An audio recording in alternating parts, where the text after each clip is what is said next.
여러분 안녕하십니까? 다양한 뉴스가 가득한 방송 아주TV 뉴스룸 김예립입니다. 4월 30일 화요일 뉴스 시작합니다.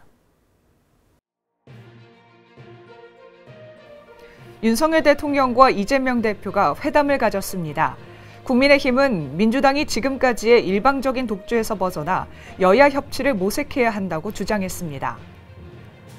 더불어민주당 홍익표 원내대표가 5월 2일 본회의를 반드시 열어야 한다고 말했습니다. 국회에서 소득보장안과 재정안정안 두 가지 안을 놓고 연금개혁 공론조사를 논의합니다. 의료 현장에서 국가 차원의 안정적인 공급 관리를 위해 지정하는 필수 의약품에 임신 중 급성 중증고혈압 치료제가 지정됐습니다. 중국 플랫폼 알리익스프레스와 테무의 초저가 어린이 제품 38종에서 발암 물질이 검출됐습니다.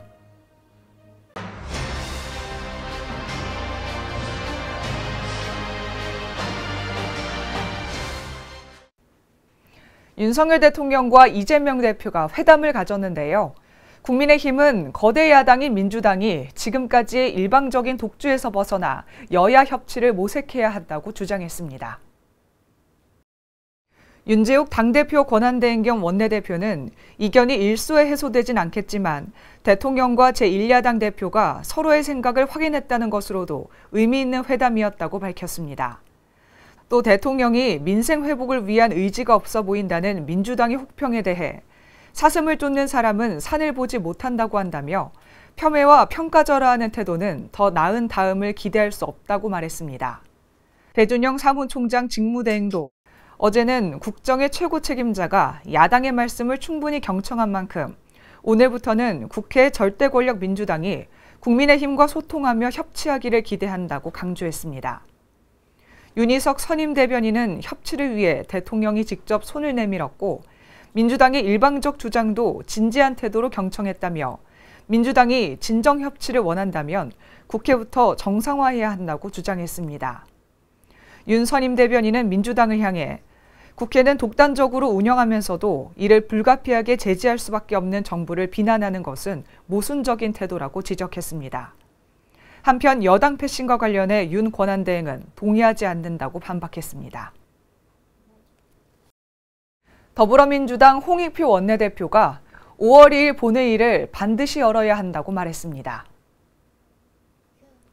홍 원내대표는 원내대책회의에서 해병대 장병 순직 사건과 관련된 특검법과 전세사기 특별법을 처리해야 하는데 이를 처리하지 않으면 21대 국회는 국민들에게 면목이 없게 될 것이라고 주장했습니다.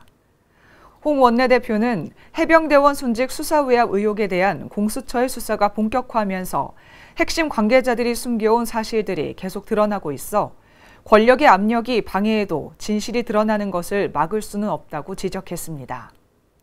이어 이런 상황에서 국회법을 어기면서까지 직무를 유기하고 특검법을 반대하는 것은 수사 방해이자 진실 은폐라며 정부와 여당이 더는 진실을 외면하지 않았으면 좋겠다고 말했습니다. 특검법뿐 아니라 전세사기 특별법 등 시급한 민생 법안들도 국회 통과를 기다리고 있고 고금리, 고물가, 고환율에 대한 대책도 시급하다고 강조했습니다. 홍 원내대표는 물가가 계속 오르고 있어 김밥 한 줄 만들어 캠핑 가기도 겁나는 서글픈 가정의 달이라고 전했습니다. 또 미래전략산업 분야의 무한경쟁 시대임에도 윤석열 정부가 넋놓고 있는 사이 대한민국은 후퇴하고 있다고 비판하며 재생에너지 산업이나 반도체, AI 등 분야에는 정부가 보조금을 주는 문제를 적극 검토해야 한다고 주문했습니다. 국회에서 연금개혁 공론조사 결과를 논의하는데요. 소득보장이냐, 재정안정이냐를 두고 입장이 나뉘었습니다. 국회 연금개혁특별위원회는 특위사나 공론화위원회가 진행한 연금개혁 공론화 결과를 보고받은 뒤 이를 논의합니다. 앞서 공론화위는 500명의 시민대표단을 꾸려 모두 4차례의 연금개혁 토론회를 거쳐 소득보장안과 재정안정안 등 두 가지 안을 놓고 공론조사를 벌였습니다. 소득보장안은 국민연금 소득대체율을 50%로 늘리고 보험료율을 13%로 높이는 방안, 재정안정안은 소득대체율을 40%로 유지하고 보험료율을 12%로 올리는 방안입니다.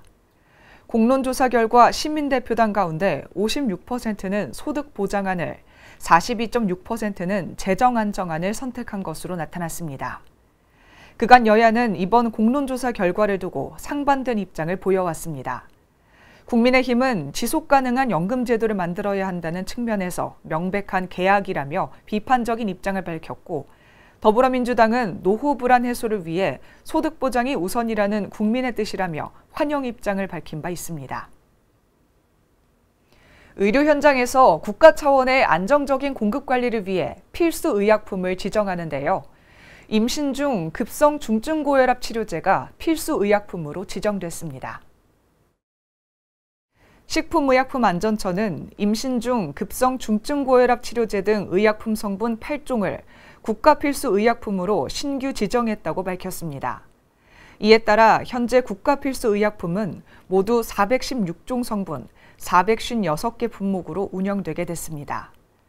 국가 필수 의약품으로 지정되면 환자들이 안정적으로 공급받을 수 있도록 제조사가 해당 의약품의 품목 허가 갱신이나 생산 변경 허가 심사 등을 받을 때 신속한 처리 등을 지원받을 수 있습니다. 이번에 지정된 국가 필수 의약품에는 임신 중 급성 중증 고혈압 치료제인 히드랄라진 주사제, 항정신성 약물로 인한 좌불안석증 치료제 프로프라놀룰 정제 등이 포함됐습니다. 영아가 중심부 근육 등의 갑작스런 수축으로 몸통과 목, 팔다리를 일시에 굽히거나 펴는 동작을 반복하는 영아연축 치료제 비가바트린 정제도 지정됐습니다. 식약처는 이들 치료제는 소아 환자, 임산부 등에게 필수로 사용되나 대체 의약품이 제한적인 의약품으로 최근 의료 현장에서 공급이 불안정해 국가 차원의 안정적인 공급 관리가 필요하다는 지정 배경을 설명했습니다. 요즘 알리익스프레스와 테무를 이용하는 사람들이 늘고 있는데요. 이곳 중국 플랫폼에서 해외 직접 구매를 한 초저가 어린이 제품 38종에서 카드뮴 등의 발암물질이 검출됐습니다. 관세청에 따르면 알리와 테무 등에서 판매 중인 어린이 제품 252종의 성분을 분석한 결과 15%에 해당하는 38종에서 유해 성분이 검출됐습니다. 이들 제품은 평균 가격이 3,468원에 불과한 초저가 제품으로서 정식 수입 요건을 갖추지 않고 구매할 수 있는 직구 물품들입니다. 장기간 접촉하면 내분비계 장애를 일으킬 수 있어 어린이 제품의 사용이 금지된 환경 호르몬 프탈레이트계 가소제가 기준치 대비 최대 82배 검출됐고 1급 발암물질인 카드뮴은 함량이 기준치 대비 최대 3,026배에 달하기도 했습니다. 기준치 대비 최대 270배의 납도 검출됐습니다. 품목 유형별로는 프탈레이트계 가소제가 신발, 학용품, 장난감 등에서, 납과 카드뮴은 반지, 팔찌 등 액세서리에서 주로 검출됐는데 관세청은 해외 직구 물품의 안전성이 정식 수입 요건을 갖춘 물품과 차이를 보였다고 밝혔습니다. 관세청은 유해 물질이 검출된 물품들이 반입되지 않도록 통관 관리를 강화하는 한편 안정성 확인을 위한 성분 분석도 계속한다는 계획입니다. 앞으로 면허 신청과 경력증명용 인감증명서 등을 온라인을 통해 무료로 발급받을 수 있게 됐습니다. 행정안전부는 인감증명법 시행령 일부 개정안이 국무회의에서 의결됐다고 밝혔습니다. 이에 따라 일반용 인감증명서 중 법원이나 금융기관에 제출하는 용도가 아닌 인감증명서는 올해 9월 말부터 정부24에서 무료로 발급받을 수 있습니다. 인감증명서는 공적사적 거래에서 본인의 의사를 확인하는 수단으로 활용되는데 부동산 매도용, 자동차 매도용은 제외되며 일반용 중 재산권 관련성이 낮은 인감증명서가 가능합니다.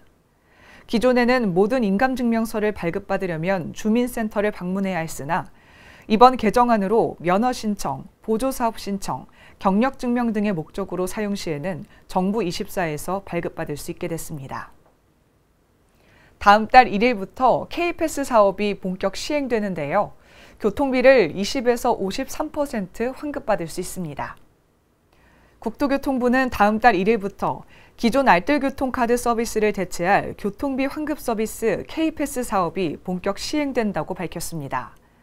K패스는 10개 카드사를 통해 K패스 전용 카드를 발급받은 뒤 공식 앱 또는 누리집에서 회원가입을 하면 이용할 수 있고 기존 알뜰교통카드 이용자라면 추가 카드 발급 없이 회원 전환 절차를 거쳐야 합니다. 경기 인천 주민들을 위한 더 경기 패스, 인천 아이패스 사업도 마찬가지로 다음 달 1일부터 시행됩니다. 해양수산부는 가정의 달 5월을 맞아 온 가족이 즐길 수 있는 이달의 수산물로 청어와 조피볼락을 선정했습니다. 청어는 몸빛깔이 청색이라 청어라 불리며 오메가3 지방산과 비타민 A가 풍부해 심혈관계 질환을 예방하고 눈 건강과 피부 탄력을 유지하는 데 도움이 됩니다. 우럭이라는 이름으로 잘 알려진 조피볼락은 다른 어류에 비해 필수 아미노산과 아르기닌이 풍부해 면역력 향상과 원기 회복에 좋아 나른해지는 봄철 보양식으로 꼽힙니다. 5월 이달의 어촌 여행지로는 전라남도 한평군 돌머리 마을과 경상남도 사천시 비토 마을이, 이달의 해양생물은 감태가 선정됐습니다. 이어서 날씨 전해드리겠습니다. 강원 영동과 남부지방 곳곳에 봄비가 내렸습니다. 내일도 남부지방을 중심으로 비가 내리겠는데요. 목요일부터는 다시 맑은 하늘이 드러나겠습니다. 낮부터 저녁 사이 동해안과 강원 산지에 비가 내리며 대기 불안정으로 남부지방 곳곳으로 소나기가 오겠습니다. 저녁부터는 제주도에, 밤에는 충청으로 비가 확대되겠습니다. 예상되는 비의 양은 영남에 최대 30mm, 제주도에 최대 10mm, 그 밖의 지역으로는 5mm가량의 양이 많지는 않겠습니다. 서울 등 수도권은 어제보다 2, 3도가량 떨어졌으나 그 밖의 지역으로는 기온이 오름세를 띄었습니다. 자세한 낮 기온은 서울과 청주의 낮 최고 기온 24도, 대구 25도, 광주 22도를 기록했고 강릉은 19도로 동해안 지역은 선선했습니다. 내일도 남부지방을 중심으로 비가 내리겠는데요. 목요일부터는 다시 맑은 하늘이 드러나겠습니다. 기온은 주 후반부터 오름세를 보이며 토요일 서울의 낮 최고 기온은 29도를 기록하겠습니다. 오늘 준비된 뉴스는 여기까지입니다. 화요일 아주TV 뉴스는 마칩니다. 저희는 목요일 저녁 6시에 다시 찾아뵙겠습니다. 시청해주신 여러분 고맙습니다.